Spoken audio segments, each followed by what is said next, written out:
Hello friends. तो अब हम देखेंगे एसिंक्रोनस जावास्क्रिप्ट क्या होती है। एसिंक्रोनस किसे कहते हैं? एसिंक्रोनस वो टास्क होते हैं जो तुरंत कंप्लीट नहीं होते।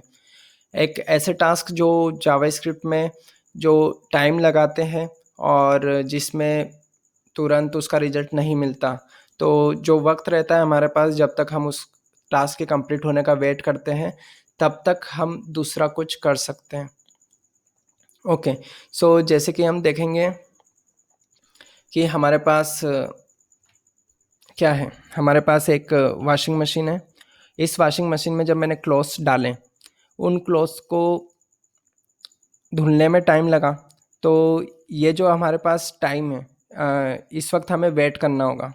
ओके।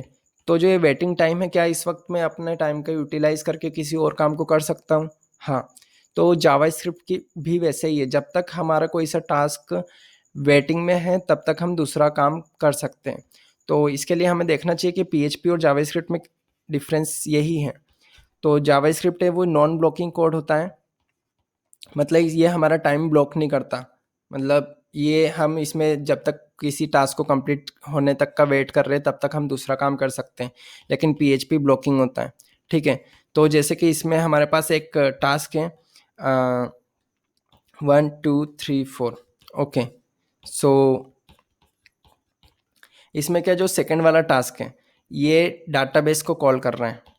अब जब ये डाटाबेस को कॉल कर रहा है, तो डाटाबेस इसको रिजल्ट देगा और वही रिजल्ट हमें थर्ड वाले टास्क में यूज़ करना है। लेकिन जो फोर्थ वाला टास्क है, उसको कुछ लेना देना ही नहीं है डाटाबेस से या उसके रिजल्ट से। ओके।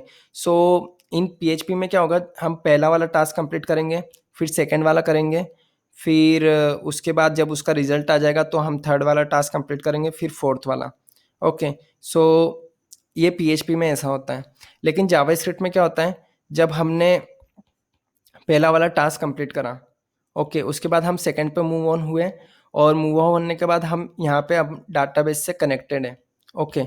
सो डाटाबेस से कनेक्टेड है और उसका रिजल्ट आने में हमको टाइम लगेगा।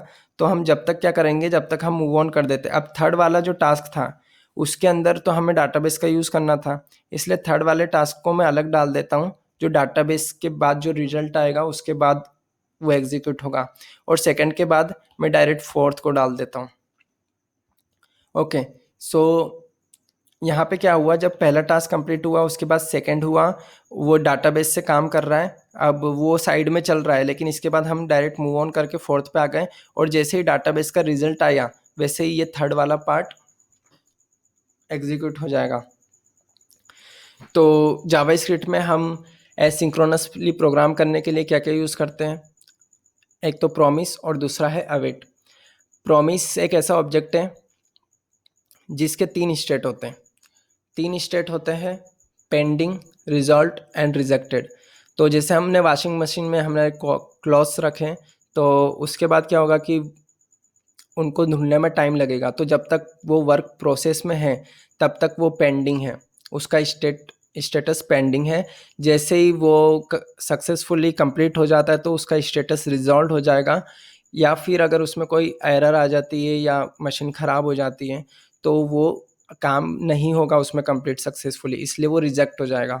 ओके।